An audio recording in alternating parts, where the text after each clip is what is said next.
All right, here we go. Tuesday night edition of Knicks Post Game Live, presented by Prize Picks. Knicks back at home after a 4-game road trip. Back at the Garden, taking on the Hicks with some reinforcements at our disposal. Welcome back, Julius Randle. What conditioning, no conditioning needed. Welcome back to the Block Nest Monster. Knicks got their reinforcements, but it was Broadway Barrett that would set the tone in this game. He would not be denied, picking up from where he left off from OKC in Toronto, attacking at will, getting these guys into it. 19 first half points for RJ Barrett. But the Pacers were still in this game, JD, man. Shout out to Kiefer Sykes, the latest in the Ish Smith Memorial Nick Killer Award. Kiefer Sykes would keep this Pacer team in the game along with Dwayne Washington Jr. He can hoop. Shout out to him. But second half, man, it was Julius's turn to dominate, and he always takes that. He always takes that assignment against Sabonis personally. Knicks get some timely stops in the fourth quarter and come away with a much-needed victory, man. 104-94. Knicks get the dub. Salute to everybody in the chat once again. Hit that thumbs up button for you boys. Knicks post-game live once again presented by Prize Picks, CP the franchise, JD Sports Talk in the building. JD, man, you know it's. I feel like JJ sets the tone. Shout out JJ from Brooklyn, man, because this is second time now. When he calls in, he called in last night on Knicks Weekly, and he's trashing RJ. I don't see it with him. He can't get off the ground. He's too slow. He's too this, blah, blah, blah, blah, blah. And then the next night, RJ cooks. I think the first time was before RJ's career high against New Orleans. And tonight, my guy RJ, when the Knicks were bricking away, had nothing going, went to RJ early, and he delivered, man. Talk about RJ's performance tonight. We got to talk about 32 points, 12 of 20 from the field. Excellent, man. Excellent game from RJ tonight, bro. I liked his post-game comments where he talked about that he felt that he needed to be more aggressive in this game. He did not like the mentality that he brought to the Raptors game. And I thought it was interesting that he would say that because this is a game where the vets came back, right? Yeah. Tibbs made the adjustment, started Alec Burks, made some changes. Randall came back. So, you know, we thought that, well, maybe RJ slides back into that kind of no man's land role that we don't know whether one day he's aggressive or one day he's not. And for him to say that shows you that he was focused. He came in focused and ready to play tonight. So I like that mentality, and moving forward, I want him to continue to bring that mentality over to the next few games in remaining aggressive, especially to start, because you know, we've seen in early on in his career that has been one of the things that he's had to work on, is getting on to good starts. And I mean, man, you know, him just identifying that, you know, he had a good matchup. You know, Justin Holiday is 6'6", but Justin Holiday is like 180. Right. So that was impressive. The other thing that was impressive is he took like more than 13 shots in the paint tonight. Right. Miles Turner, the leading shot blocker. Yeah, and we talked about this earlier, bro. When I told you I'm taking the over, you're like, yo, Miles Turner in there. I'm like, nah, I'm going with RJ, man. I'm going with RJ on Prize Picks today. That was definitely one of my concerns is, you know, I saw the favorable matchup with Justin Holiday, but then I said, yo, when he gets to the rim, he's going to see Miles Turner. And we saw even a juke move on Miles Turner himself. He had the full arsenal tonight. We saw a little bit of everything. Yeah. Right? Like some of things that we have had questions about in terms of him taking that next step, we saw tonight. Jay from Florida talks about he can't jump over a textbook. Well, tonight he looked spry. We saw the pull-up game, right? We saw the drives. We saw the right hand, the left hand. We saw the three-point shot. We saw rhythm.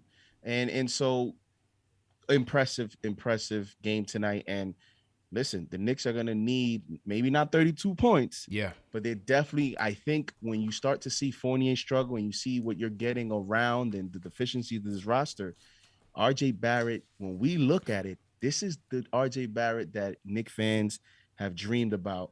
And you can see what it can result to for you at the end of the game. Yeah, no question about it. And listen, man, the way Fournier's been building the brick house, we need all that 32 because RJ's got to play for two wings out there every night because, well, we'll get to Fournier last, man. We'll get to Fournier last. But either way, as you said, man, the Arsenal was on full display from beginning to end. First off, you got to love how he finished in this game. That's always been a question mark, his inability to finish at the rim. He was excellent tonight doing that. Super efficient, 12 of 20 from the field. And, you know, Holiday, yeah, there was a mismatch there, but I still consider Holiday a plus defender. And Torrey Craig as well. And RJ gave it to both of them. You know, Pacers were shorthanded, but those two wings are still part of their main rotation, main roster, and RJ had no problem with him tonight. So, by the way, those two guys are better defenders than Karis LeVert. Yeah, that's what I'm saying. Side point. That's what I'm saying. So, you know, even though the Pacers were shorthanded, you know, RJ was still taking it to some of their mainstays at the wing on the defensive side of things. As you said, he was mixing it up. The one where he had Turner on the pivot, the footwork was excellent on that. Finished I think with the right hand there. Then I was also impressed with. It was in the it's still in the first half where, you know, came around the curl and hit that little free throw extended mid-range jumper. You know, that's the shot I would love for him to master, especially if the threes aren't falling, man. It's just that, you know, mastering something in the mid-range, it would just be nice to see him do that. He did knock one down tonight and only took 7 threes tonight. So 13 of his shots came from inside the arc. And I just think we can't forget him, man. We can't forget him. Even when we get back to full strength, I think this shows like we have to get him involved early in these games. Don't just go to Julius and run everything through Julius. You could run plays through RJ, man. You saw him find Mitch over the weekend. You saw him find him today off of the screen and roll.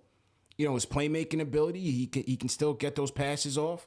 Get to RJ early, man, and get him in a rhythm, and maybe you start seeing the threes get, you know, knocked down a little bit more consistently. Just maybe. And you've seen, since I know Randall was there tonight, but since he's been given this kind of higher usage role, you've seen the production. The production has increased. Now I understand that like a game like the Raptors, although he had some numbers there, they weren't necessarily impactful numbers, or he didn't have the great, didn't have great decisions. But at the end of the day, the production still increased. And so what you do is you try to extend that for a certain period of time.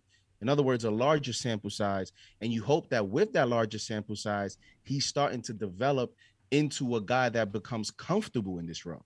And you know, this is what we talk about is give him that role, not exclusively, like you said, right? We can go to Randall as well, but give him a more aggressive role and don't bail on it. You know, we've known Tibbs to do that, as you've seen with the starting lineup tonight with McBride getting benched and some of the minutes distribution. Tibbs relies on what he knows, but RJ is, to me, is such an important component to not only the future of this franchise, but just this season if they're looking to make the playoffs. So I hope that they're able to give him that role, but don't bail on it just because he has one bad game.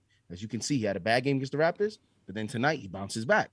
So if you see a player has that ability to bounce back, stick with it. Yeah, I agree with you there. And then we even saw, you know, in spurts in that third quarter when things started to get tight, Pacers kept coming back. We went away from RJ for a little bit, you know, and then once we started going back to him, his things started to settle down a little bit. So don't forget about RJ, man. I think this is what this game is showing. You cannot forget about him. How about this? A nitpick from me, you know, to your point. 5-minute mark, 93-90, New York Knicks. RJ has a beautiful looking pull-up. 95-90 Knicks. Rick Carlisle calls a timeout. From that moment, RJ doesn't get a shot off. That's what I'm saying. Now the next possession, Randall shot that three that was in and out. Burks made the bucket after that, and then Randall made the bucket after that. That's why I call it a nitpick, because in the next 3 possessions we scored twice. But we're talking about a player that just scored a basket that led to a timeout, and he did it in a way, in a weakness area, which was the pull-up game. Give him that confidence. Off the timeout, go to him again. And when you talk about having a leadership, if we would have had a Chris Paul or Kyle Lowry here, at that moment, I guarantee you they would say, we're going to it again. Get him the ball. Yep. So, so I don't nitpick on Randall. I don't put it on Randall because those are not my expectations. That's, to me, something that Tibbs has to identify. But when you look at leadership, if we would have had a player with, that cachet, those are the players that identify those moments in a game. And that's why they're known to be great players. So that's my only nitpick. 5 minutes to go. We don't go to him after he just made a nice basket. Yeah. Would have loved for us to keep him involved in the game. Absolutely. But is what it is. Salute to everybody in the chat. Once again, hit that thumbs up button for you boys. We hit 1,000 people in here early tonight. Salute to everybody watching, man. All the new viewers, wherever you guys are watching from around the world. This is Knicks Post Game Live, presented by Prize Picks, #1 show for the fans by the fans. Let's hit that like button, hit that thumbs up button for you boys. Oh, I got to shout out my guy, Jason Calcanis throws a $100 super chat in the pot. He says, let's see if Julius can be consistent. Let's see if RJ can be consistent. These two are ballers, just not consistent ballers with consistent effort. And yeah, we got to talk about that next, man, because welcome back, Julius. Who needs conditioning when you got Julius Randle, ladies and gentlemen? We heard Tibbs come out against after the Raptors game and said, listen, man, to all you fans that want to play Obi and want to play McBride, this is what happens when you put the backup quarterback in. We need Julius. All right, so he took a shot at us. He took a shot at Obi, maybe even McBride. But either way, Julius comes back from the COVID protocol. And give him credit, man. Even though, it was a slow start for him, I feel like he's the one that got Sykes going, especially in that first quarter. He's the one that gave Sykes the confidence to start turning up on us. But nevertheless, second half settles down. He always seems to take that matchup with Sabonis personally. He always wants to take his head off. And number one, give him credit, 16 boards. Knicks won the rebounding battle tonight, 59-45, which was great, given that the Pacers still had Sabonis and Turner in there. Knicks did win the rebounding battle, 16 for Julius, which area where we needed him. 30 points and super efficient, man, 12 for 20. I thought Julius was really good operating out of the mid-range. Looked like the Julius from last year, the way he was getting his arsenal off, man. Talk about Julius tonight. And yeah, he had a little bit of a slow start with some defensive assignments. He had 2 early turnovers, and you started to look like, is this, where we're going here? Yeah. Here we go. But then you also want to say, well, maybe the conditioning and stuff, but we've seen that before. But the important thing for me is he had 2 early turnovers, only had 1 the rest of the game, and 3 for the whole game. I think if he can stay there, Knick fans will definitely see positive results from that. He had a great game, man. Him and RJ were 24-40. He was, 12 of 20 from the field. And, when you look at players, I understand that he's not the guy, but you see the way Carlisle was defending him. Yeah. He still gets the respect from the opponent. Got it. Yeah. Yep. Whenever Randall gets on a roll, he completely changes the way the other team defends him. It's always just about what kind of decisions is Randall going to make. That's right. He can impact the game so much more if he can nail down that department, because the defense is going to give him the respect. They were sagging off the defenders anytime that he drove to the lane. You saw the extra defender come through, and that's always the moment that Julius is tested. And he made some positive passes. To me, he played a great man. You can't ask for more than 30, 16, 4 assists, only 3 turnovers, 1 steal. He was only 2 of 7 from 3, but at least he only shot 7. It wasn't like 10, 11, 12 3-point attempts. Right. So it was a nice compact game, 4-6 on the free throw line. And, this is what you want to see more consistently. between him and RJ. Like, if we can get these two guys going at the same time at somewhat near this level, if you can get some of the other guys going, like your boy Fournier, then maybe we can make a run here in this nice stretch that we have coming up. Ah, man. Well, first off, on that note, that's the thing, man. It's like I've rarely seen a game where both Julius and RJ go off at the same time, and you wish this could be like this a bit more often. Again, that's on Tibbs. It's on the coach to figure that out. But you can't do it if you just have RJ parked in the corner to shoot catch and shoot threes. So, like I said, I think you've got to get him involved. You got to up his usage, man, because he can still make plays for you, even though, yes, he has his limitations. But, hey, he can still go to that left hand strong and finish strong. You know what I mean? So, I think you've got to keep him activated. And then, you go to Julius when you need to as your go-to guy. And I think his best quarter may have been the third, where he had 14 points, 6 rebounds, went 5 of 7, and went 2 of 2 from the 3-point line. We talk about the Knicks, having those slow third quarters. Sometimes games get away from them. That second quarter, that last minute or two did not end too great. Yeah. It went into the half, it was 55-55, so you start to look at it, you start to say, okay, now you're having a team hang around. For him to have that good of a third quarter, I thought was probably the key to the game, just because, the Knicks, him and RJ had 20 of the 29 points they had in the third quarter. Yeah. So, a lot of cool. You got to give him his flowers today, man. I don't know how his conditioning was, just because, hey, he's the only player that can come back. It doesn't need a conditioning game. No condition needed, man. No condition needed. I thought that was everybody else has to go through one, but Tibbs, Tibbs told you, bro, how much he loves Randall. He told you at the Raptors game. He said, "Y'all see what the backups are looking like, and you see how much minutes your boy Obi got tonight. You see right away when the starting lineups were announced, the McBride experiment was over."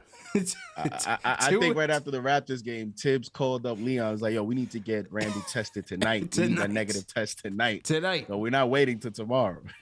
The McBride experiment was over. The Obi went from 45 minutes to 5. Tibbs ain't playing around, man. He went back to old faithful vets, and more vets. Let's go. I'm not 100% in agreement with it, just for the record. We won tonight. It looks good. But, McBride only 3 minutes. Obi only 9. It is what it is, right? Yeah. I didn't like Obi's minutes that much tonight anyway. Didn't like his decision-making. Didn't like IQ's decision-making today either. So, again, I understand it. And, RJ and Randall delivered. I didn't like Obi's decision-making tonight, neither IQ, but... just is what it is. Obi's he's in a tricky spot, obviously, with the Randall situation, and you just know that this is Randall's team. So to expect otherwise or jump in minutes, it's not going to happen. It's a tough spot, CP. I always talk about it. These guys are young players, and when he's asked, like, yes, his minutes weren't the best minutes, but you just wonder. He knows Randall's coming back. What is he thinking mentally? He probably he knows already. Okay, here I go back. Yeah, I'm going back to my 10 minutes. Yep. So you need to be, especially if you're a young player, the way that Tibbs is coaching this team right now and distributing minutes, you need to be one heck of a tough young player. That's mentally. Right. Yeah. Because you just don't know with Tibbs. You don't know what's going to happen on a night-to-night basis. And if you're a young player, you know that the leash is a lot shorter. Very short. Very short, man. Salute to everybody in the chat once again. Hit that thumbs up button for you boys. Hit that like button. Shout out James Williams, team #new. If you guys are new in the chat, first and foremost, welcome to Knicks Postgame Live. Welcome to KnicksFanTV, #1 show for the fans by the fans. If you guys are new in the chat, just drop a #new in the chat here. We'll shout you guys out. We're going to take some phone calls in a little bit. And as usual, this show is presented by Prize Picks. And, I like my ticket tonight, JD. I definitely like my ticket. I had some locks in Prize Picks tonight I'm still alive. Had some questionable plays too. We'll get into that a little bit later, but I had some surefire picks tonight that came through very, very early. Shout out Gregory Joseph, team hashtag new All-Star from East New York. Shout out to you. I feel like Gregory Joseph been in here before, but shout out to Gregory Joseph anyway. 3-point shooting still not up to speed, man. 21% from 3 tonight. Still ugly from 3, and we got the guns out there. Putting Burks at the 1, it's not an advantage. So he didn't have it, but between Grimes, RJ Julius, Quickly, and Fournier, man. Yeah. You sure you don't want those 2 second-round picks and get rid of that contract? Man, bro, I'm telling you, man. Sometimes a skill set doesn't mean it's a fit, and he's. I just don't see the fit. I think it's cooking him, man. I think the jersey's too heavy for him, bro. I don't know. I hope I'm wrong. I hope I'm wrong. That's all I can say, man. I mean, him. You talk about Fournier, Burks, and Burks did contribute other areas. He had 4 assists. Yeah. Yo, what's up in Burks and these steals? 5 steals against the Raptors. Mr. Everything, man. I told you this, man. I laid it out for you, bro. God. Mr. Everything. He's the utility guy. All right, they don't make him like that. He wasn't hitting. The shots weren't falling, but he gives you a little bit of everything. Are the refs listening to the Jordan calls here? Because they're even giving him, they're giving him, the refs are giving him Jordan calls. Yeah. That push off he had, the crowd going crazy. Yeah. That was Jordan on Russell. He threw Torrey Craig into the baseline, man. That was worse than Byron Russell, man. That's what I'm saying. Maybe the referees are watching Knicks Fan TV. They're listening to Ron's phone calls. You might be right, man. Because he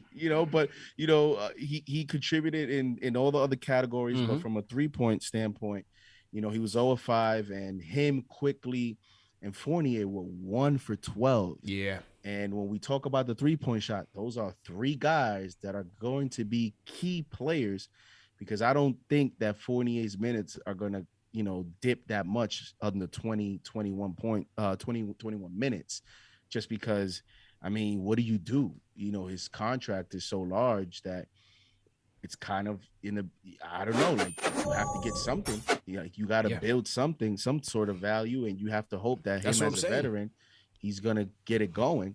I just think you got to find a way how. Right. But 1 for 12 for those 3 guys is not going to cut it. Not going to cut it, bro. Could have made this game a blowout. It's not going to cut it at all. And I just don't know how we fix this guy, man. He's taking terrible shots. Defensively, he's a turnstile. Dwayne Washington was cooking him, man. And listen, and Washington can hoop. We seen him hooping in the summer league. That boy can hoop. But he was leaving Fournier in his wake. I mean, leaving that man in his dust. There was that point in the third quarter. I'm just waiting for Grimes to get in the game and stop the bleeding, because they were just going and picking at Fournier left and right, whether it was isolation or pick and roll. He was the weakest link out there. And, the body, he's another guy with the body language. He just seems like defeated out there, bro. I really feel like the stage is just too bright for him, man. I just feel like that, bro. And listen, I mean, I don't know. Like I said, the coach is giving him a way longer leash.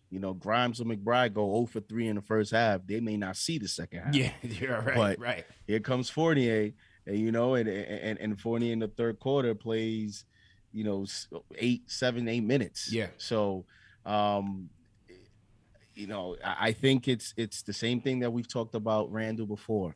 And I've always said this. There's part of why being a GM for New York sports, period. When you talk about the Yankees and you talk about the Knicks, the Mets, etc., is when you have player acquisitions, when you're thinking about signing a free agent or trading for a player, and you're looking at, allocating a lot of your resources and money, one of the categories that you have to evaluate, that there's no meter for, I don't know how you evaluate it other than kind of maybe looking at a player's personality, is, the ability to play in a market like this, and the ability, like, There's no other teams that have so many, content creators and YouTubes and channels and this and that and Twitter and Instagram and Reddit. Is really a different animal to play here. And I really think that, coming here, whenever you have that 3-4 game slump, it really tests your qualities, and I think your mentals, man. He's lost his confidence, and I think it's upstairs. 100%, man. I want to shout out Modu from Seattle. Shout out to Seattle. Shout out to Michael from the Loot, St. Louis. What's going on? We have John Fairley sends a $5 super chat. He says, good game by Jules, but those shots were tough makes. The pace was super slow most of the game. That's not sustainable. We kept the paces in the game. Yeah. Well, it wasn't pretty. And as you said, those were the tough shots that he made a lot last year. And, you can't always rely on that, but certainly look good tonight in getting those down. Shout out to Seaway Wavy TV, team hashtag new. Seaway Wavy, what's going on? All right, let's get to the phones. Let me go to Drew from the Hoop Realm podcast. Drew, what's going on? Yo, what's going on, guys? How you feeling, bro? Pretty good about this game, actually. This is the first game where I can genuinely say that I have no complaints about Randall. He played super well. He showed energy towards the end, guarding Sabonis. He basically owns him. Games like this should excite you guys, even though I get it is a depleted Pacer squad. But I'm specifically talking about RJ here. I mean, this is the game where I hope is a big confidence booster for him going forward. He looked absolutely at his most creative on the offensive end tonight. And last thing I'm going to go over quickly is you guys were talking about Miles Turner this, Miles Turner that. Should the Knicks trade for Turner? I was still on the fence of we need to keep Mitch, because there's one thing that Turner can't do that Mitch can do, and that's rebounding. Those boards today that he was getting were really clutch. And I'm saying this right now. Turner cannot rebound. He has a career average 6.5 boards a game. The dude is not a glass cleaner whatsoever. He's a 3-point shooting, stretch 5, and he blocks shots. But Mitch can do the exact same thing that Miles Turner can do at his strongest. So that's basically all I got. You guys have a good one, all right? Appreciate it, man. Thanks for the call. It's hard to feel good about these games as a barometer or as an indicator of things to come, man. Just because look at where we are. Were we 18-20 now? Yes, we're still in the thick of things, but let's see what happens Thursday. You go up against Boston, maybe they get blown out the door. Who knows? It's a weird season. It's a weird season, man, and nothing has been consistent for this team at all this season. And when you want to look for barometers, it's like, well, let's wait to the Celtics. We play the Celtics, and then we'll get to the game, and then Jaylen Brown is out or Jason Tatum's out. That's just the way the season has gone. It seems every single game, somebody's depleted. Whether it's one of the two teams is depleted. So I just think it's something that by now I do think the teams have adjusted to it in a sense. Just mentally, you just expect it. You kind of already are preparing yourself for the fact that you don't know if you're going to be fully healthy throughout this whole season. True. Kind of like a football team. You have so many players on the roster, you just mentally prepare yourself that you're not going to be full strength. So that's why it's just going to be until you play, I guess, those elite teams, because somehow the top teams always seem to have everyone. Right. Seems everyone else is going through protocols and then they're hurt. So, but you just, you just still try to play the games and you try to win all. I mean, we are missing Derrick Rose, who is a big, he's my MVP of the team. And so nobody's making excuses for that, and nobody cares. Nobody's going to care about that for us. As far as Turner, CP, it's a night-to-night thing, I guess, with these things. That's why I say you wait to the deadline and you assess your options, you assess, your assets, you assess your record, and you assess the play of the players, and you make a decision what's worth it and what's not worth it. It's pretty much like that, because if you want to evaluate it on tonight's game, you don't want Turner. Right. Yeah, it's interesting. You know what I mean? So it's just an interesting. If you're gonna do it that way, it's not gonna work. You're gonna want a different player every night. Right. I mean, based on what you've been hearing that the Pacers are looking for. Obviously, they're trying to rebuild. They're looking for a haul. Like, there's no prospect on this team that I would give up for Turner right now. I forgot who the caller that was saying that he's more of a luxury, and I agree with that. You know, even though he's a shot blocker, I think he still can help this team by being a stretch five. You know, I think he's somebody that can help Julius, can help RJ, can help Obi out there in those lineups with them. A little bit of a difference than what Mitch can provide, but. What Drew was saying, I agree with as well. Even in that fourth, you know, Mitch was really battling for that on those offensive boards against Turner, won a couple of battles, and Mitch is one of the better offensive rebounders in the whole league. You know, he's at the top of the league in terms of offensive rebounding percentage, and that's very important. Especially the way Mitch has been playing. You know, tonight wasn't a great one for him, but I thought in his moments in the clutch, I thought he did a good job of helping us trying to seal this victory. So, you know, I thought Mitch had some positive tonight. And real quick point, this is the dilemma with that position though, CP, because when you look at, if you recall that Christmas game, how did Clint Capella look without Trae Young? You know, how did Turner look tonight without Malcolm Brogdon? Yeah, and I took the over on threes for Turner tonight, man. No Brogdon, no LeVert. That was a mistake. You and I were tripping. tripping.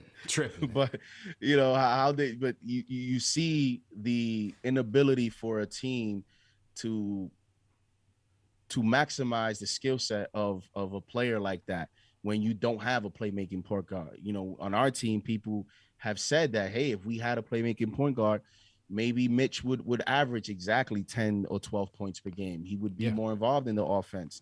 But we don't. And you see nights where Mitch is, if he's not getting tip-ins for himself or getting offensive rebounds, he's not getting opportunities. Yeah. So, in other words, the dilemma when you decide to allocate resources toward that position, it's kind of the running back position in football, where it looks great, but is it that valuable? You can always get one.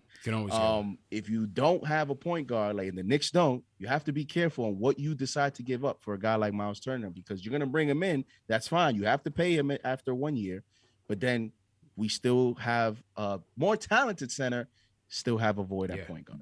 True story, man. True indeed. So to everybody in the chat, once again, hit that thumbs up button for you boys. We are climbing up to 1,800 people in the chat. Welcome to Knicks Postgame Live, presented by Manscaped. I see Joe Knows 2830 just joined the family. So Joe Knows, hit that subscribe button. Everybody else, hit that subscribe button. Hit the notification bell. Share this video right now. Let's see if we get 3,000 people in here right now. Share this video. If Twitter is your main platform, share it on Twitter. Facebook is your main platform, share it on Facebook. Text a friend, share the link on Instagram, whatever it is. Let's see if we get 3,000 people in here tonight, and maybe we'll do a giveaway or something like that. I want to shout out some more super chats have come in. $20 super chat from the Rhyme Animal Chuck D. Everybody throw a hashtag PE in the chat. He says, I still dig Turner. His body language tonight was on trade alert. Hard to rebound, long misses. Also, there are 100 of melted players in the history of Microwave Square Garden. Easy to visit, hard to play as a hometown hero. Yeah, I think we're gonna have to add Fournier to that list fairly soon. But I'm still holding that hope, man. I'm still holding that hope that he'll turn it around. Shout out to I just lost the rest of super chats. All right, well I'm gonna get to the rest of super chats. In the meantime, let me get to the Discord. The Chinsta on the Discord. You up next, man? I'll mute your mic. What up, everybody? Hope everyone's doing well. Good, man. How you doing, man? Like this video up. Come on, let's get it up to at least 1,000. Let's go. Get it past that. Let's go. But I saw you on the Discord late last night when we were wrapping up, man. So I want to get to you early. What's going on? I appreciate that. Two things. Well, first, I agree with y'all. I think Miles Turner, he really is a luxury piece. We should focus on a lead guard. I think that's more important to us. I think a lead guard could really change how we play, and he'd really set us up. Like you guys were talking about, like Kyle Lowry and Chris Paul, just a leader like that completely changes our offense. But what I really wanted to talk about was how we scored tonight. I would love to see RJ and Julius score in tandem more. I feel like really the first half was RJ's half, and the second half was Julius. And like you guys were saying, that's not a great barometer of like to see where we're going, just because, I don't know, for some reason we love turning it up against the Pacers, but yeah. What ways can we kind of get them scoring in tandem more often? You know, I would love to see more pick and roll action between the two. maybe just staggering them a little bit to kind of let them go off for themselves. And I don't know, maybe that could help us try to get Evan involved if we stagger all their minutes and kind of let everybody get their own shots off. But that's all I got to say. Yeah. You guys are doing great. Love y'all. Peace. Peace, man. Thanks for the call. And we did see JD in that second half. We did see a pick and roll between RJ and Julius, and Julius got that slam in. And I think, if RJ can finish a lot more consistently, I think that's there. I feel like there's a lot of pick and roll and pick and pop opportunities, whether it's RJ to Julius, Kemba to Julius. I was hoping, they may have gotten Fournier involved in that IQ as well. I believe that's the way that we get Julius more shots in rhythm. But to his point specifically, I think we should be running some more action between RJ and Julius and letting them play off of one another as well. It makes both of their games easier. It gets both of those players better and easier opportunities. When we talk about how do we get Randall better looks, and maybe that gives him confidence to know that, you don't have to do all the other extracurricular stuff to get your game going. I think the key to that, pick and roll game between both of them is RJ finishing at the rim, because if he's able to do that, then he becomes a real legitimate threat to the pick and roll defender. But also it gives your coach confidence to call it, to call those plays more often.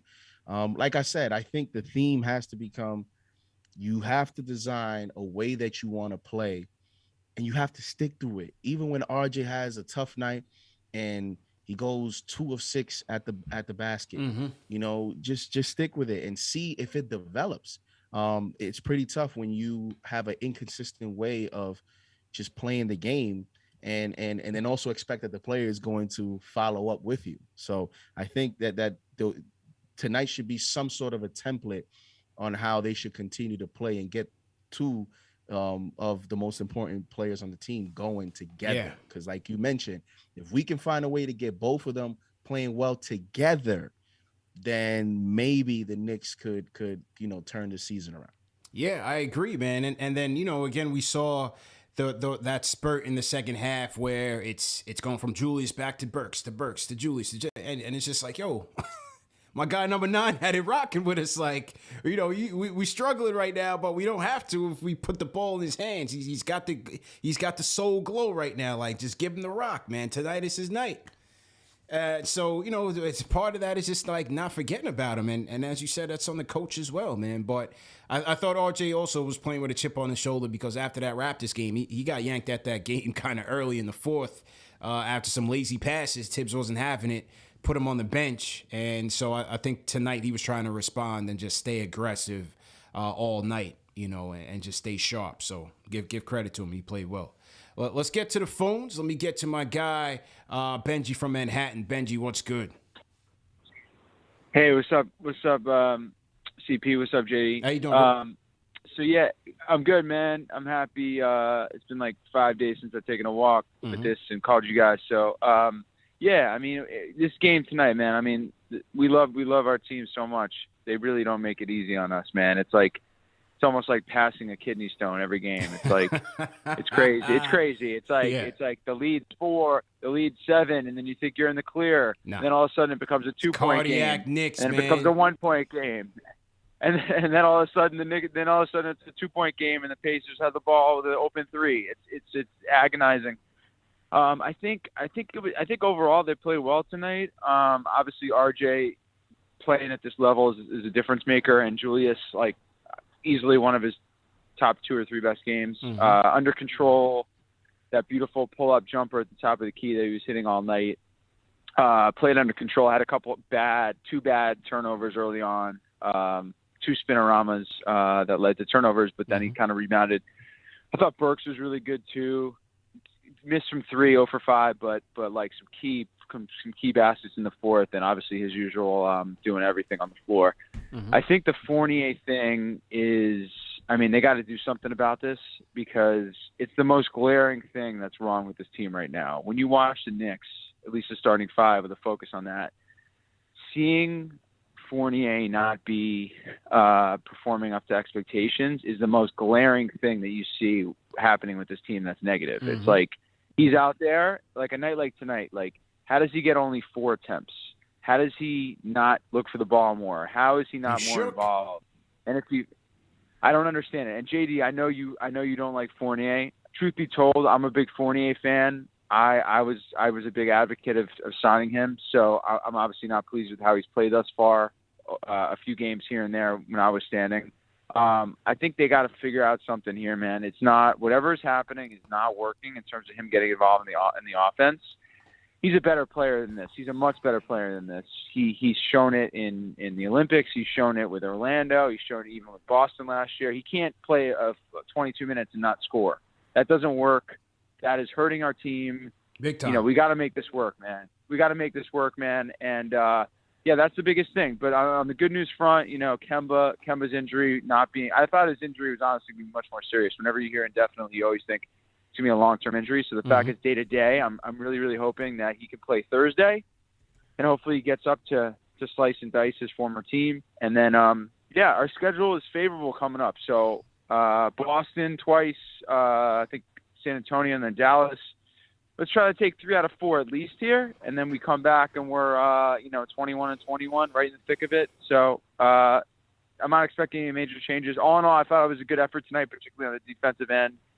We obviously got to get Nerlens back just for more depth, and I'd like to see Jericho be a part of the action. And then, sorry, my last comment is with that open roster spot, do you anticipate them making any trade, or is there anybody? I mean, look, are there any guys that we could sign to one of these 10-day heart? I know we don't have many guys in heart and protocols right now. Are there any guys we could sign to like a 10-day contract? Like, I mean, honestly, I would sign up for anybody that can shoot and be a scorer after the basket. Let's sign Jay Crossover. I don't care. Those guys don't just sit at home on the couch. You know what I'm saying? But it was said from Shams that they were interested in potentially.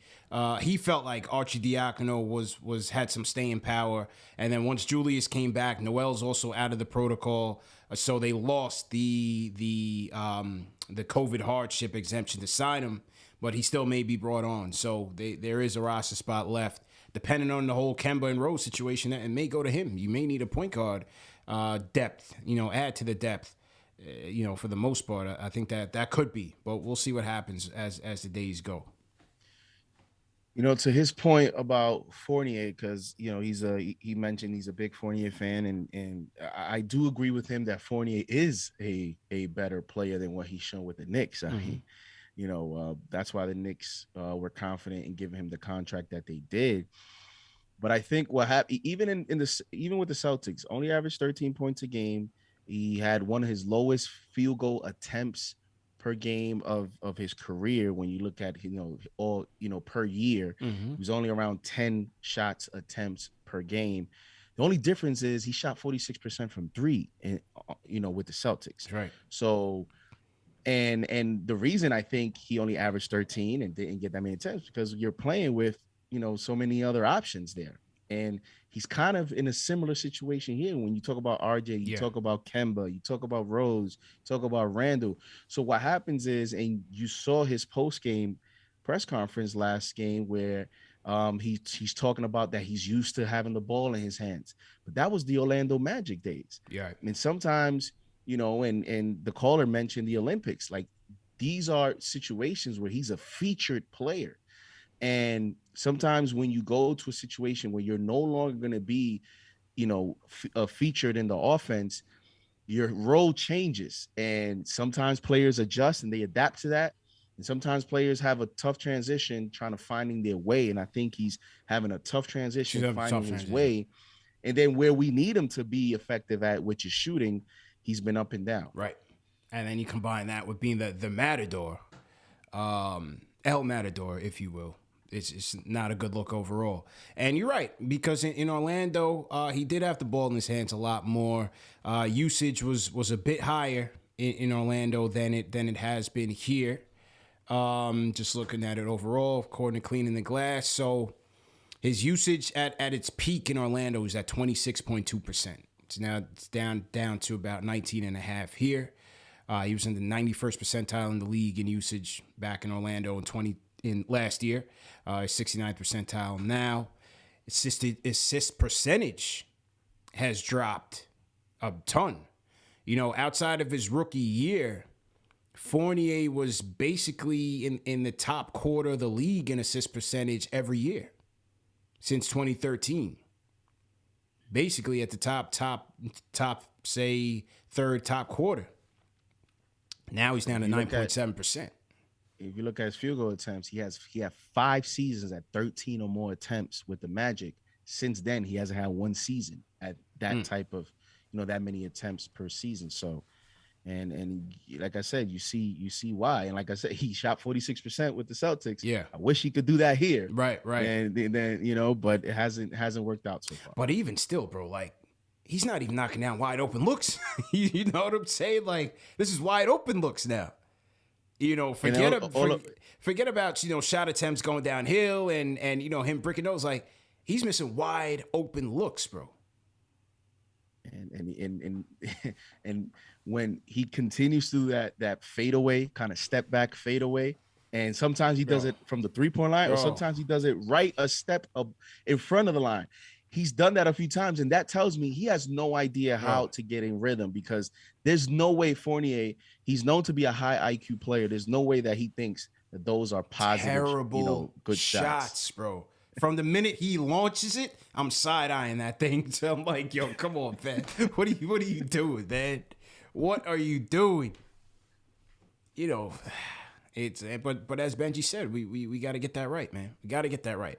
I want to go to my guy that was, let me get to my guy. Got to be Legend first on the Discord. Got to be Legend up next. And then we got to go to Julito. Got to be Legend. What's good, bro? What's going on, CP? What's up, JD? How you guys doing tonight? Good, man. How you feeling, bro? I'm good, man. I'm just going to make it quick. Tonight's game, what I felt that I saw, especially like in the first quarter, I felt like the way the team was playing, everybody, of course, feels that, Julius isn't the first option. We know that. But it felt like today, the first option was an open man, because the ball movement was there. You would see Julius, drive to the paint, kick it out, and then they would get kicked out again to someone else that's open. So I think that's the way the team needs to play, right? If they play that way, then, it opens up the floor for other players. It opens up the lane for RJ to drive, and you saw what he was able to do. So I think that's the way they need to play. Obviously, teams are going to make adjustments, but, that's why you're a professional, right? You figure it out, and then you make it happen.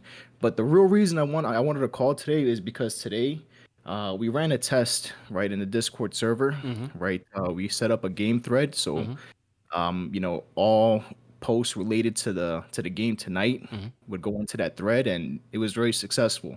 So I want to go ahead and shout out TM. I want to shout out all the mods, and also all the users for really making it happen and participating and making it work. So, we'll be running that back again for those of you that were there. We'll run that back again like that this Thursday, right, against Boston. All right, sounds good. Appreciate it, man. Definitely appreciate all the help that that you've been giving us, man, in setting up the Discord. Yourself, TM, Pal, everybody that's involved in making the Discord work. The Discord is popping. The Discord chat. Shout out to everybody that's always in the chat. It's literally a 24/7 chat. So I'm gonna call you back on that, bro, and get some more details on that for sure. No doubt. Appreciate that, man. Later, guys.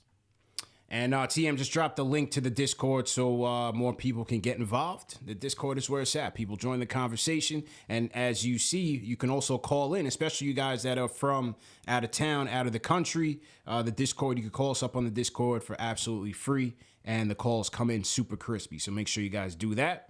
Climbing up 1,900 on the check-in. Salute to everybody in the chat. Hit that like button. Let's get up to 1,000 likes tonight. Hit that thumbs up button for you boys. Shout out to Corso117, $20 super chat. He says, when RJ got the 3-ball last year, I was hoping he'd start to approach the game like he did tonight. Felt like him settling for jumpers was letting defenders off the hook. Hope he plays inside out going forward. Great game, RJ. Good super chat. Shout out to Corso117. Let's go to my guy Julito. Julito was in the building, front and center, front row flexing. Almost got taken out by Torian Craig, him and John Wallace and whatnot. Julito, what's good, man? How was your night, bro? What's up, family? He got a nice shout out surprise to for you, CP. Oh yeah, okay. What's good? He got a nice surprise for you. He put it up on Twitter. He'll probably tell you in a moment. Let's go. Yeah. Shout out to y'all, man. CP, man, I had to do it.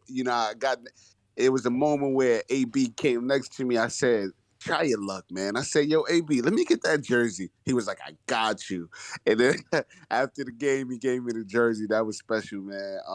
So shout out to him for that. Shout out AB. to our fourth quarter, Michael Jordan. Yeah. You know what I mean? Yeah, of course. Yo, I had a blast. I'm not gonna lie, I'm a little tipsy right now, so That's all right. apologies. You know what I mean? I'm just a tad bit tipsy. Yeah. That's all. But no, it was an amazing game. Yo, I'm happy we finally got to see RJ and Julius have a game together. That was special, man. The fact that we got to see them both work, that's what's possible for us as Knicks, as the Knicks. Mhm. That's what's been possible for us this whole season. And I just want that to be a recent occurrence. I want that to be consistent. Yeah. There's no reason why we can't have both players work together. You know what I'm saying? Mhm. So it was beautiful to experience that. The only thing that I didn't like was we kind of iced RJ out in the third quarter. Right, that's what I was saying, man. Iced him That's out. what Yeah, I was haven't saying, even heard bro. the show, and that's crazy. You said we iced him out, bro. Yeah. There was to start the third quarter. Literally, no one would pass him the ball. Yeah. Like I kept telling him, yo, there were moments he would walk past, he would run past me, and I'm like, yo, RJ, just grab the ball. And he looked at me. He looked at me at one point and he laughed because I was like, yo, I don't know what it is. Like, when he got 20, when he ended the first quarter with 21. Yeah. I was like, he's not getting the ball again, and he did it, and I was just frustrated. But listen, nonetheless. We were at the sideline telling him, you 3 points from your career high, you 3 points from your career high. And he kept looking at us laughing. But listen, we got the win. You know what I mean? And that's the most important part. I don't care who scores. And, to talk, I got to say something to the folks who've been saying, oh, you guys wanted the kids and now you got the kids. Look, we didn't want RJ Barrett is the kids. Mitchell Robinson is the kids. We didn't want the kids with almost half of the team gone. We didn't want the kids and it just be Deuce, Grimes and no center. That's not what we wanted. We wanted the kids in an actual rotation with our vets. We just don't want Julius to get 45 minutes a game. We want the team to be a team that is playing together and not just one-on-one. Yeah. Tonight, it wasn't a lot of ISO with Julius. Yeah. It wasn't. And I really appreciated that. I like that Tip said, we're going to make this be an all-around team offense, and this is what we got. You know what I mean? I love that RJ, he had O'Shea Brissett on him, man. O'Shea Brissett is an amazing defender, man. He had Torrey Craig on him. Mm-hmm. Yo, these guys are really good defenders, and he was able to get 32 points. That's what we want. We want an offense that it doesn't necessarily only have to run through RJ, and it doesn't only have to run through Julius. Let's have it run. Let's be fluctual. Let's fluctuate with our offense. Let's surprise the defense. That's what I want. Let's surprise. If we know we're always going to Julius, it's easy to defend that. Yeah. That's what we've been wanting, and I'm happy we got the W. It was amazing. I got to watch the game with Luis Guzman. You know what I mean? Shout out to him, man. Yeah, that's my guy, man. That's my guy. I got to get him on the show, man. You know what I mean? We got to watch. He's a huge Knicks fan. We got to watch the game together, and I'm gonna put this Alec Burks jersey in the rafters. Frame that up, man. Frame that up, bro. I'm gonna frame it up, for the squad. Shout out to the squad. Again, CP, Happy New Year to you. JD, I know the grills is up, but goddamn, bro. I don't know. Put a little Foreman grill out or something, man. You know what I mean? Just a Foreman grill for the playoffs. You know what I mean? All right, man. Yo, good to see y'all. Good speaking to y'all. Shout out to Nick Nation. Let's do it. Julito McCullum on the check-in. Courtside flexing. Went home with a Burks jersey. Yeah, man. Shout out to Julito. It was a good night for him. That was the highlight of the call for you. It's just the Burks part. Out of everything he said, Burks. I thought he was gonna donate it to the show. You know what I'm saying? I thought that was. You know what I'm saying? I thought it was one of those things. Like I thought he was gonna be like, "Yo, I'm gonna send it to you." Like I'm like, "Yo, no doubt," you know. But hey, I'm glad he got it. If anybody gets a Burks jersey, it's my guy Julito, man. You know what I'm saying? I was gonna ask him. See, he's a very passionate caller. We see when the Knicks lose or when the Knicks win. Yeah. he brings his A game on both sides of the spectrum. I was gonna ask him, how he is as a fan since he's courtside. He answered the question, with everything that he was saying to RJ. So shout out to Julito. I thought he made a great point with the young kids. Like Grimes tonight had 19 points. I'm perfectly fine with that. 25th overall pick, a player that I look at Grimes in the future, that I hope that he becomes is kind of like what Desmond Bane is becoming. Can Grimes become a Desmond Bane? Desmond Bane was a 30th overall pick. He's 23 now. Grimes is 2 years younger than him. And Desmond Bane, his rookie year averaged 22 minutes. And this year he's at 30 minutes. Yeah. So Desmond Grimes Bane getting turning 19 up this year minutes too, tonight. bro. He's turning up this year. So Grimes getting 19 minutes tonight, that's a nice number right there for him. We don't need him to get 30 something. So I definitely get the perspective of Julito when he wants a mix of the young guys with the veterans. Yeah. I think that's probably the best case scenario for the team in terms of them wanting to win this year. Yeah, good points. Definitely good points on that. Salute to everybody in the chat. Once again, hit that thumbs up button for you boys. Let's get those likes up. 680 likes on the check-in. Let's get up to 1,000 tonight, man. Knicks post-game live presented by Prize Picks. And speaking of Prize Picks, JD, let's get to the money right now, man. As you guys know, this show is presented by Prize Picks. And what is Prize Picks? Prize Picks is daily fantasy sports made simple. They have the best NBA daily fantasy props out of all prop operators. And what do we mean by props? It's simple. We play overs and unders. This is a game that JD and I play. For those of you in New York, you can play it. This is where we are playing it. And the way Prize Picks works is simple. You pick 2 to 5 players on the sheet, and you predict whether or not they're going to go over or under a given stat that Prize Picks selects each night. So it's you versus the house. Prize Picks has a number of sports that you can mix and match in. So tonight you have college football on, you have NBA. You can do both. You have football coming on Sunday, NFL football. You can do basketball and NFL football. So you can mix and match. It's real fun to play. Obviously, play responsibly. But if you go to prizepicks.com and enter promo code KFTV, they will match your deposit 100% of up to $100. So it's a great deal. Definitely go to prizepicks.com or download the Prize Picks app for your chance to win. All right, JD, real quick. Here is how I played tonight. I'm kind of tight, man, because I really like my sheet, but I had a couple blunders. First and foremost, you guys got to check out their Taco Tuesday deals, because each Tuesday they'll drop the line on a certain player to entice you to play it. And tonight's Taco Tuesday special was Ja Morant at 23.5 points. So I picked the over on this one. Now, I had a little hedge. I picked the over. My Prize Picks lock of the night, JD, was Fred VanVleet. Over 21.5 points, man. VanVleet has been on a tear since he came back from COVID protocol. He had 21 points in the first half against the Spurs. Spurs were second to last in the league in points by opposing guards. So I knew Fred VanVleet was going to eat at home, empty gym in Toronto. He's been killing us, just killed the Knicks. Fred VanVleet finished the game with 33 points and had 21 at the half. So I hit that one at the half. Next pick I went on this sheet was RJ. This was before knowing that Julius and them was coming back, but I just felt like RJ was going to continue to be aggressive. I went RJ over 18.5 points. Obviously, tonight he rewarded us, had 19 by the half, 21 by the half, and finished with 30. Or 32. I went with LeBron on the over 30 points. He's got 9 points going into the half, or 5 minutes left in the half. I don't know. He's going to need a big run to close this and into the second half. So that's a little iffy, though, right now. And then the one I didn't like on this sheet was Miles Turner over 1.5 points. 1.5 threes. I wasn't so sure about that, but playing the Knicks, didn't think Mitch was going to be here, and so I went with it, but that wasn't the best pick. So from that sheet, I ended up with 3 out of 5 correct so far.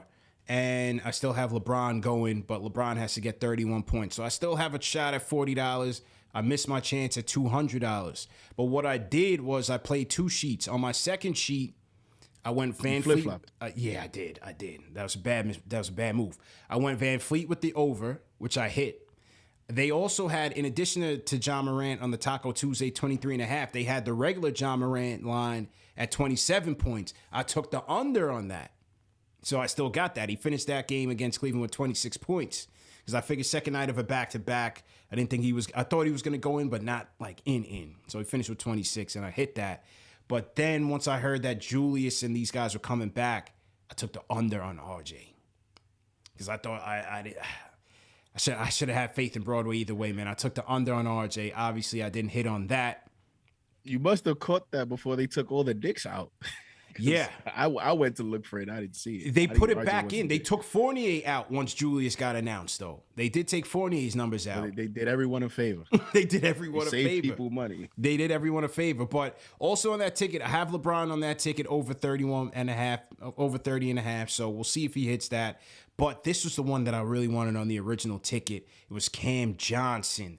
Over 2.5 threes against the Pelicans. Pelicans second to last in the league in opposing 3-point percentage. Cam Johnson, he's averaging about 5 attempts on the year in the starting lineup. I knew this was a gimme. I hit the over on it. He finished with 5 threes. I needed to make 3. He hit 5. So if LeBron gets that over on 31, I'll get $80, but I missed out on my chance at $200, man. How'd you do, bro?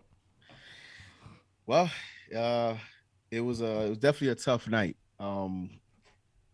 And I played 5 players. I also had the taco special with John Morant at over 23.5. And I hit that with 26 points. I went over Miles Turner as well, 1.5 threes. Didn't even hit one. And I also went over 12.5 rebounds for Sabonis. You know, I'm thinking, you know, didn't even know Randall was going to be back, right. But I still felt confident. And he had 8 rebounds. 8. So I didn't hit there, didn't hit Turner. And I also did not hit on RJ Barrett. I took him under. Ooh, I told you. I told took you, him under. Shook, bro. If you scared, go to church, bro. That's what I told you, bro. I played the ticket this morning when I was talking to you. I played the ticket then when I said, yo, I don't know, man. Miles Turner in the paint. Bro. So I put this ticket up early, and so I took him under 18.5 was his number then. And then I felt confident when Julius came back and Burks started. I'm like, yeah, he's definitely not going to get the opportunities now. But I was glad to miss that.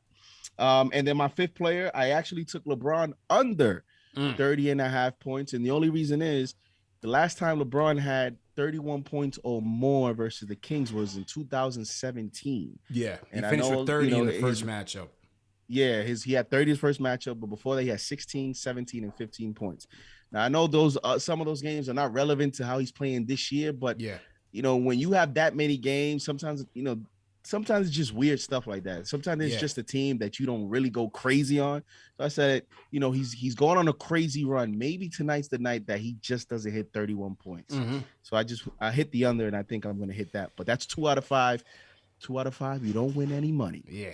So, one of those nights, man. But you guys at home, try your luck. Like I said, go to prizepicks.com, promo code KFTV at the sign-up screen, and they'll match your deposit 100% of up to $100. You could also download the Prize Picks app. Please play responsibly. All right, we're going to wrap up with a couple more phone calls. Ron from B-More. Ron, what's going on? CP, JD, when you're MJ, you know, he didn't push off. As MJ said in The Last Dance, Craig's momentum was carrying him to the ground. That's what he said in The Last Dance about Brian Russell. Did you watch The Last Dance? Of course. Absolutely. That's what happened. That's what refs, real respect, real. That was the ref saying, I watch KnicksFanTV. I watch what my eyes are telling me. Alec Burke turns into MJ for a minute and a half every game. Also, how about that behind-the-back dribble at the top of the key for the layup? Oh, yeah. Yeah, he had his moments. Definitely had his moments, man. I got to give MJ just a quick shout, but let's talk about RJ really quick. I like a couple things. Number one, I like that he played a few minutes in the first few minutes of the second quarter when Randall sat. So RJ was cooking with everybody. I mean, Randall let him cook, pick and roll. They're not taking away his left hand, CP. So if he can attack like that, I just like how under control he was with his left hand. How about the pull-up shot he hit in the fourth quarter? How we have not seen him. Look, he had one of those on the road at Chicago earlier in the year. But it's rare, dude, where he pulls up from mid-range, and he just was under control. Julius set the screen. He was wide open. He's got him. He can make that shot. He's got to do more of that, CP. He I want to see him own that shot, man. I want to see him own that shot. That was the shot that, to me, like, we don't see enough of that from RJ. If he can hit that, and also the Miles Turner move was the best move of his career. Only 3 turnovers from Julius. I don't know what we do about Evan. I'm done with him personally, but RJ to me gave us hope. Randall gave me hope today because if, like you said, if they can figure out playing in the flow together, we have something. You got MJ Burks in the fourth quarter to give you a couple 8 points, but MJ can carry us at the end. Yeah, but if RJ we and go Randall to him in the fourth quarter, man. If RJ and Randall can give us the all-star superstar production, MJ will carry us. MJ will get the calls. But that's all I got, my man. Ron from B More speaking facts right now. Throw some 5s in the chat for Ron, man. Oh, I wonder if word is gonna actually get to Jordan that it's no longer LeBron comparisons. Like Ron is building this up to a point where Jordan might be surprised Berks by Hive, the actual what's comparisons. Good? Berks Hive, stand up. Let's go, man. Shout out to Manny Campos in the chat. He says trade Fournier and a protected first for Lee Nylon, Tony Douglas, and Derek Williams. Gotta get this bum off the team no matter what. My guy AO Pal $5 super chat says, where is Nerlens? It's already January. Will he have time to ramp up? Did we pay the wrong center? I'll hang up and listen. Yeah, we definitely paid the wrong center. But Noel is he's out of COVID protocol, so maybe Thursday he'll be back. See what happens there. Let's hear from JJ from Brooklyn, man, the man of the hour. JJ, what's going on? What's good? I see you, CP, in the chat during the game. I see you in the beginning of the show. I see you talking slick, bro. Yeah, man, what's good, bro?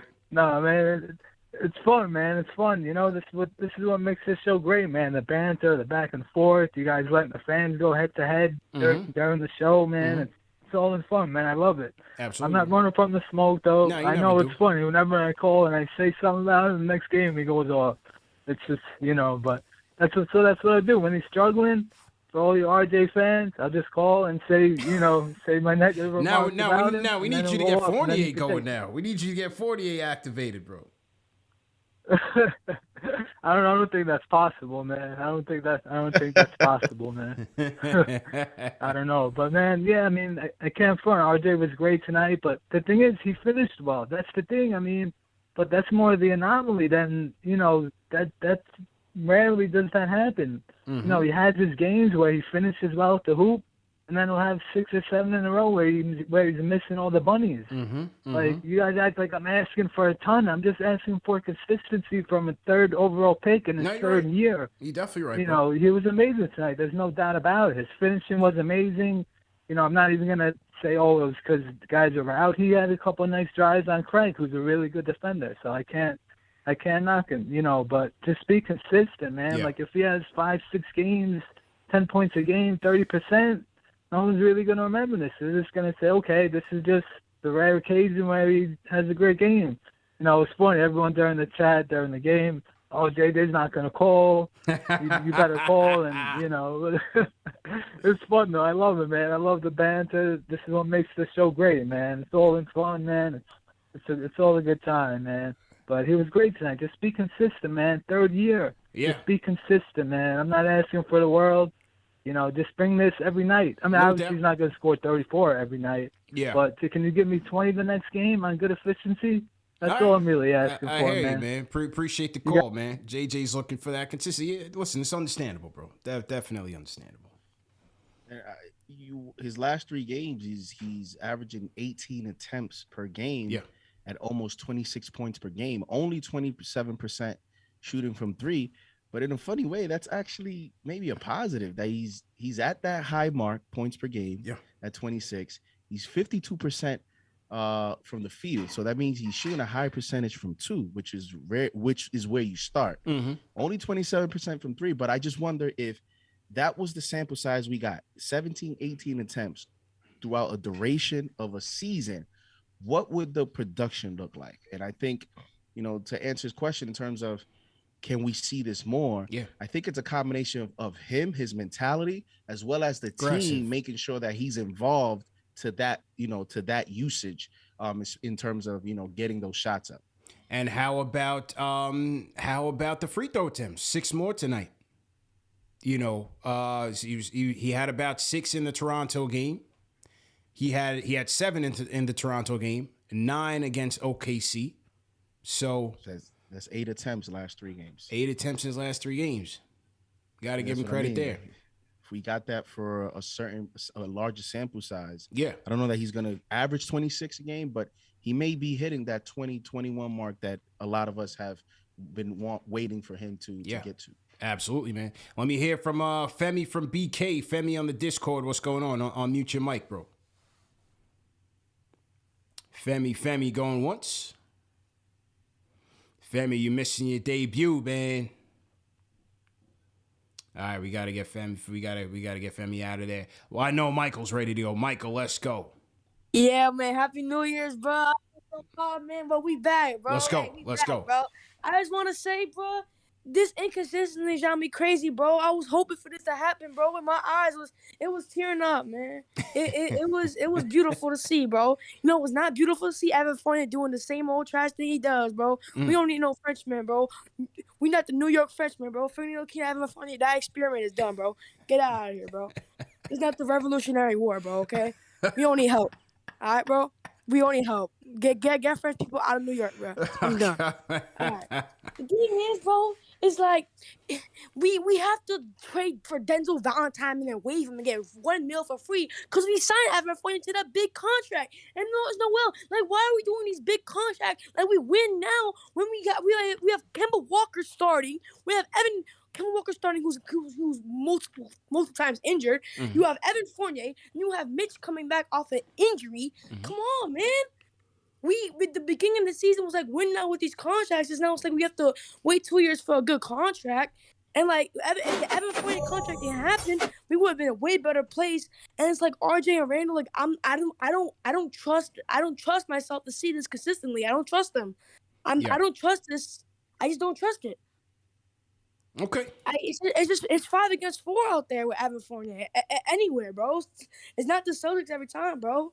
Like, it's just like, and even after that 2020 season, I know last year we made the playoffs, but like, we did this win now, like with Tibbs. It's like, bro, chill. Like, there's not gonna be any good free agents other than that Katie and Kyrie we missed until like 2 years. So why did we go so win now mode now? Like, we're stuck in a spot where. Well, I don't see. I mean, that's I disagree. They didn't go win now per se, bro. They were just trying to build on top of what they did. I know, but they didn't go all in by any stretch. We're in like the toughest situation because it's like, the young guys, especially with our coach, it's like we have a lot of inconsistent players, and it's inconsistent. This is probably one of the trickiest situations for any GM in the league. Yeah. I mean, RJ got to keep driving in like he is. And I'm telling you, without Randall, man, RJ got his groove back, bro. Those 2 games, he got his groove back, bro. Look good, bro. And Randall, I hope he got his groove back too, bro. But I have to hope, man. I want to see, and I hope, bro. Okay. Appreciate the call, man. We'll see. Hey, man, appreciate it, man. Appreciate it. Happy New Year, bro. Happy New Year. We'll get JD back on in just a second. So to everybody in the chat, once again, hit that thumbs up button for you boys. All right, back to the phones we go. Ari, I see you, bro. So we're gonna close with you. So just hang tight. Let me hear from Josh from ATL. Josh, what's going on? How you doing, CP here? Just wanted to quickly check in. Don't want to take up too much of your time at all. Obviously, good to see the team win. Good to see Julius and RJ playing good. But with that being said, RJ extension, we're going to extend up here soon or make the decision on that. Say, for instance, if the Knicks were to give him $100 million for over 5 years, is that a number you would like? For RJ? Yes, sir. On the rookie extension? I mean, damn. $100 million 5 years. That's 20 per. Yeah. I don't know. I don't know if I give him that full rookie bag, man. I don't know. I got you. That's all I wanted to ask. I want to look in the chat too. Y'all have a great one. Yeah. What do you guys think in the chat, man? Would you? I got to see. Is that the max he can get in terms of? And I know the length is 5, but is that the most he can get? Is 100? I gotta do some research there and check in on that. 5-year 100. Let's do some research. Salute to everybody in the chat once again. Hit that thumbs up button for you boys. Let's do some research on this. Max rookie contract. He could earn up to 181 over 5 years. That's the max. 181. Would you guys do that? 5 years, 100. 181. Wow. Yeah, this is according to Yahoo. It says Barrett, number 3 pick, will make $8.6 million this season, and is extension eligible next fall. He could earn up to $181 million over 5 years, 25% of the salary cap. Duke product made big improvements, blah, blah, blah, blah. 181. Wow. That's 36 a year. Oof. It's a little steep. It's a little steep for my blood. I don't know, man. Broadway's my guy. I gave him the name Broadway, but sheesh. 5 for 181. I do that 5 for 100. But 5 for 181, man, I don't know. Rich from ATL. Rich, how you feeling, bro? What up, CP? Great show as usual. Yo, just get that. Hit some thumbs up. Hit them thumbs up. Hit that thumbs up button for you boys. Let's go.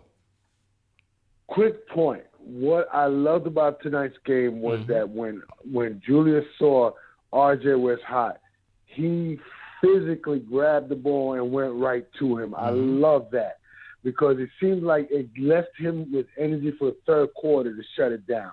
Now, I'm going to make a comment about Tibbs, and I'm starting to feel like Tibbs is not coaching very well because of one thing and one thing only.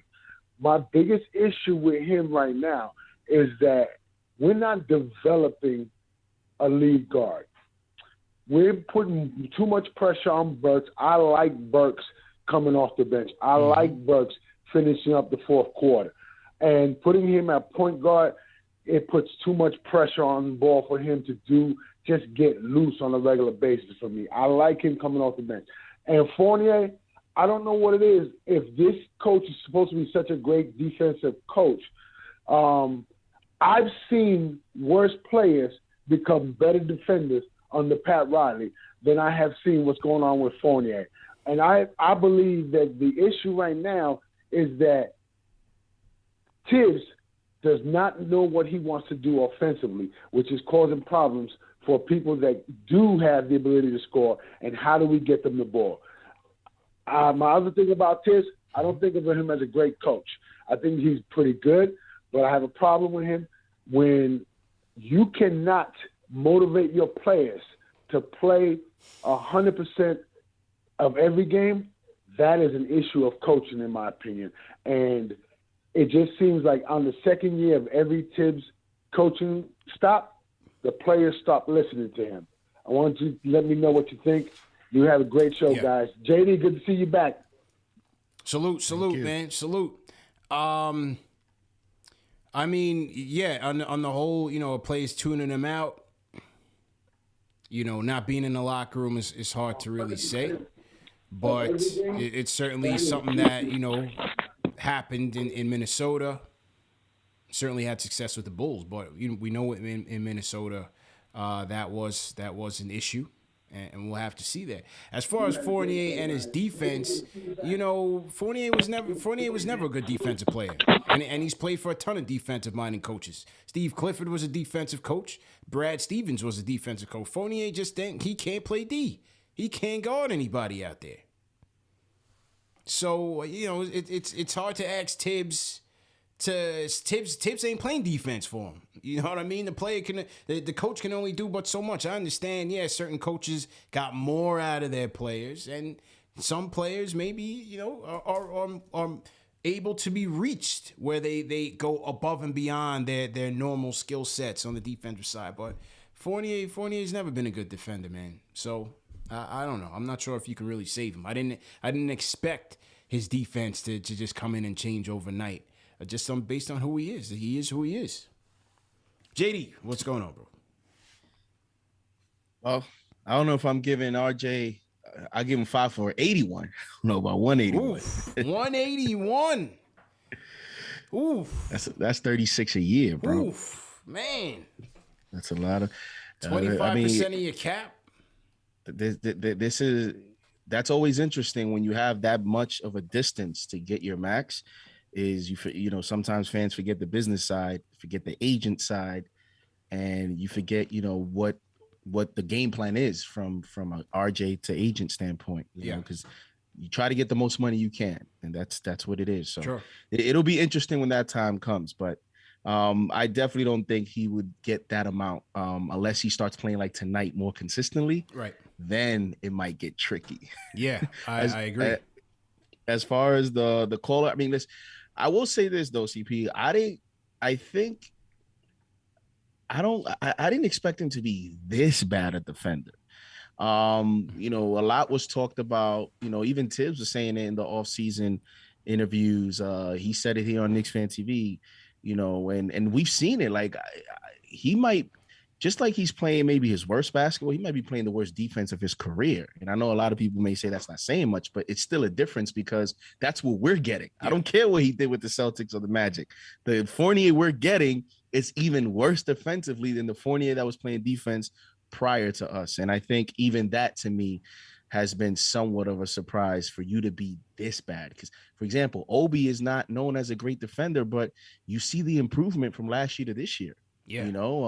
He showed improvement. So Fournier is actually even regressing at an area where he's already weak at. And that is a big, big concern for someone that you just signed and he's in year 1 of his contract. Right.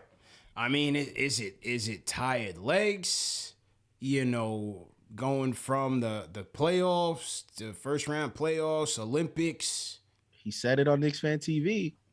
There was one of the questions. Yeah. I don't know if I think it was even Papa Left. It was Papa Left. It was Papa Left's question. And remember what he was saying, that he said that he's going to take a couple weeks, and the toughest part is because with the Olympics and the traveling, he says he's actually a little tired, and that's the negative, is that you going into training camp and sometimes you have tired legs. Right. Listen, I'm not trying to create it, but he did say it's on KnicksFanTV. I'm just asking. We just ask the questions. You know what I'm saying? We just ask the questions. We don't try to pull me on your side, CP. I'm not there. We just trying to get to the bottom of things. You know what I'm saying? Trying to figure it out. I would invite him back on to get the answers, but I don't know. He may be taking a little break. I'm not sure. Shout out to 40. All right, let's wrap this up. Been a good show. Great night. Wrap it up. Ari, let's go. Hey, what's up, guys? You hear me all right? Yep, loud and clear. All right, so we'll do some good and good. I'll do the good and then I'll do the bad. So the good part of tonight. Listen, RJ has a talent to get to the rim. He's always shown that, and I'm not just looking at just today's game. I'm just talking about in general. He always gets to the rim. The question is whether or not he finishes at the rim. And lately, the past couple of games, he's been finishing at the rim really, really well. It's clear to me that he needs the ball in his hands more. And this goes a little bit to the bad about with Tibbs. He uses RJ and like Obi.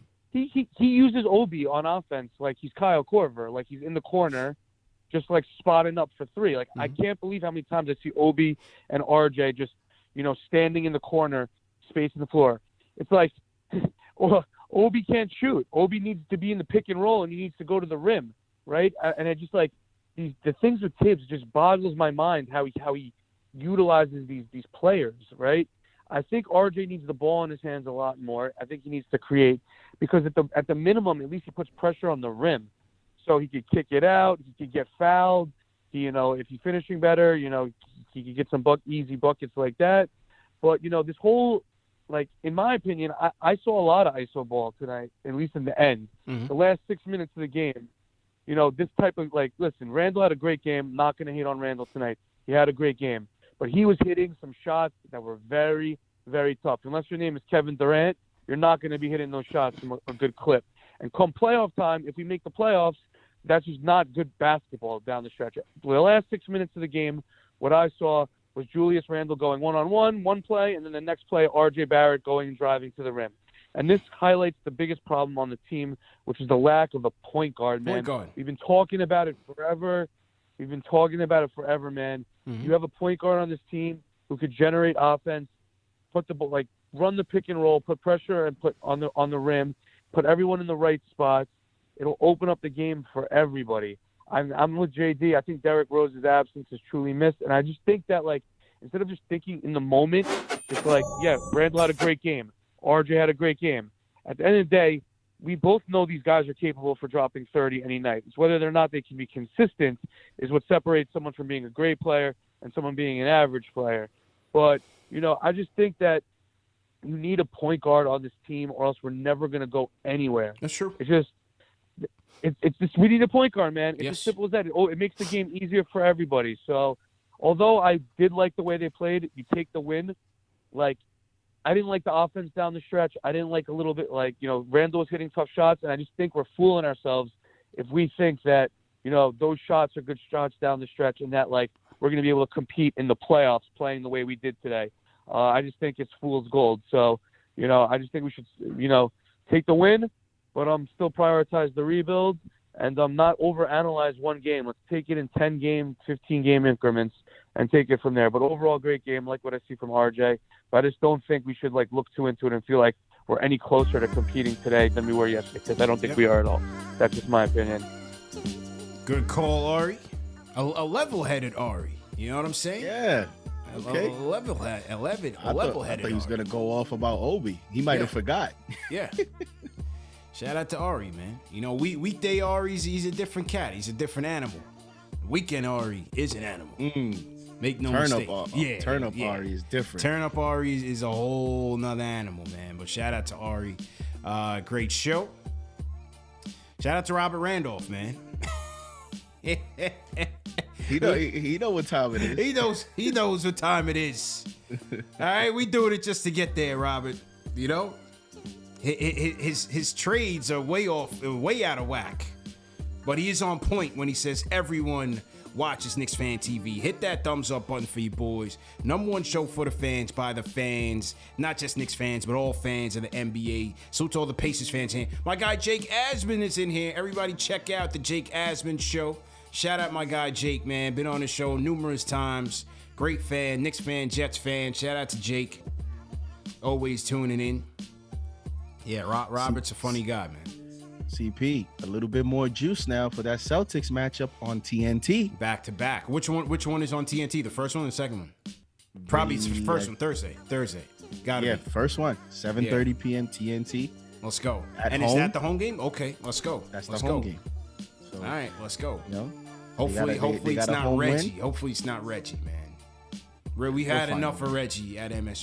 We already had 2 TNT games with Reggie, man. One was a win. One was the Stephen Curry game. Let's take a break from Reggie, man. Need a break. We need a break, bro. Listen, overall tonight, it's just so hard to say, this is a sign, we just haven't seen it. We just have not seen it. Let me see it over the next 3-4 games. Before we start to flame up the grill. Guys, I just remembered we're playing the Celtics the next 2 games. Expect 30 points from Fournier. Yeah, maybe maybe this is what he needs. Yeah. 2 straight games. Maybe this gets him going. His only 2 30-point games this season have been against the Celtics. Crazy. Only thing I'm worried about is Jaylen Brown, man. So that's the only thing I'm worried about, man. Just watch out for Jaylen Brown, man. So I want to shout out Chief C. says, haven't been had time to watch the Knicks because I've been busy with my Bulls, but I always tune into Knicks Fan TV. This is what I'm talking about when I say number one show for all fans, not just Knicks fans. We got a Bulls fan in here showing us love. He's not on Bulls Fan TV showing love. He's on Knicks Fan TV. His team's not even playing tonight, but he's in here tuning in to the number one show for the fans by the fans. Hit that thumbs up button for your boys, Chief C. Not Chief Keef, but Chief C. Appreciate that. Some more super chats that have come in. Shout out to E Crossover.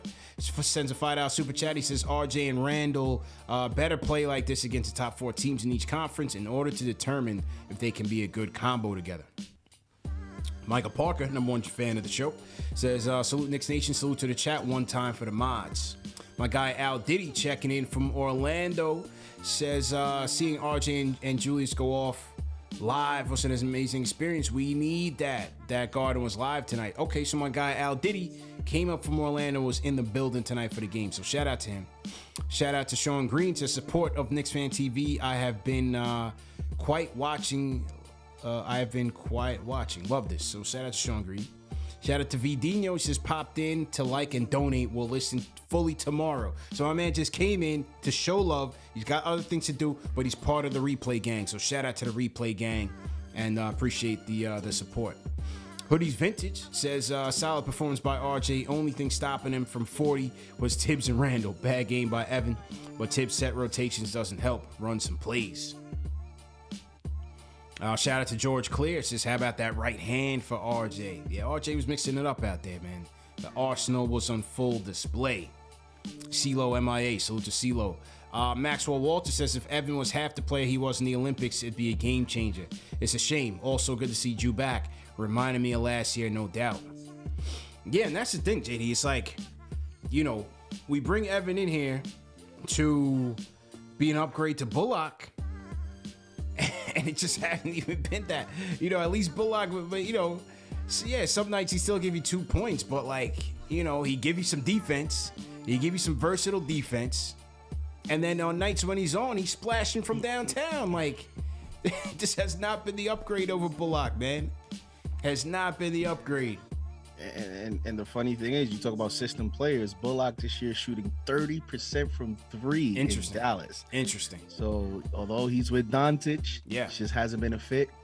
You know, we talk about system players. Yeah. You know, maybe the better fit for him was to remain here with the Knicks. Yeah. Frank took a spot. Frank's the hero in Dallas now, man. They like Frank out there. Can't wait for it to be Knox next year. Yeah, right. Frank, yeah, Knox will be over at Dallas soon, right? Shout out to I got Pal Super Chat, Manny Campos, appreciate that. God Candelario says great job CPJD, we need a point guard, period. Facts, all facts, bro. Young Kobe says when Mitch is in shape, he's pivotal. We seen how much we missed him last year. You can't give Mitch a true evaluation until we get a true point guard. A Rosado, #new, respect to KFTV. I'm a diehard fan that always listens but never chats. Best content and coverage by far. Thank you. Appreciate it, Eddie. Appreciate the super chat. Appreciate you, Chuck. Bill Peter friend says Knicks are 100% Julius-centric. Need a true number 2. Number 1 isn't happening, whether RJ or trade to get to the next level. Ballin' Down Under, Australian super chat. Salute KFTV. As said, RJ and Randall are the engine. We need both to push, grind, and attack the rim. But French salad needs to be tossed. Pause. Peace, Mo Ballin. My guy Mo Ballin. Appreciate you, Mo. Milad Kayuni, $5 super chat, says proud of RJ and Mitch. Randall played solid. Get rid of Fournier. We don't need that. Chuck D says romper room was done. Tibbs put a padlock on Chuck E. Cheese. However, Julius and RJ must match that same energy of our young guns. OB needs to watch Taj. Shout out to John Fairley. He says, good game by Jules, but those shots were tough for me. Oh, I got that one already. CL Kenrick. He says, that's how the third pick is supposed to play. 32 points. Julius Randle with 30 points. He's back. Go New York, go New York, go. Shout out to Shaquille Douglas. He said, Evan and me got the same amount of points. Kenny Gale says, most balanced scoring I've seen RJ and Julius in a while. Ball much better in RJ's hands. Clearly they watched the show. Toss Evan, please. Bald Sports Fan says aggression is everything for RJ. He has the talent, the strength. It is in, if not the athleticism. All he needs to do is attack every play like he did today. Paul Robinson says Batman Barrett showed up. That's a fact. Sure did. Who's Mark Fan says, what's good, CP? Great win. Where's Ash these days? Missing the KFTV at full strength. Ash was on SNY. She'll be back on Thursday. So we'll have Ash back on Thursday. Who's Mark Fan says, what's good, CP? Great win. Oh, I got that one. J Cal, appreciate it. $100 super chat. Kylo Hendricks says, Broadway Barrett needs to get plays the way they run for Fournier. Fournier would do better as a number 3 option. Well, I'm not so sure the way he's playing right now. Javier Salgado, put him on the bench. Bring up Grimes, Fournier to the bench. Javier Salgado says there's a formula that could turn this team around. If we get RJ going early, it allows Julius to ease in and let the game come to him. NY Sports Guy says the chat is so hot and cold, I love and hate it at the same time. Hove 80 $5 super chat says that's what I've been talking about. Seeing the mid-range in action, one bucket at a time. No need for them all iffy threes all the time. Slow and steady. All right.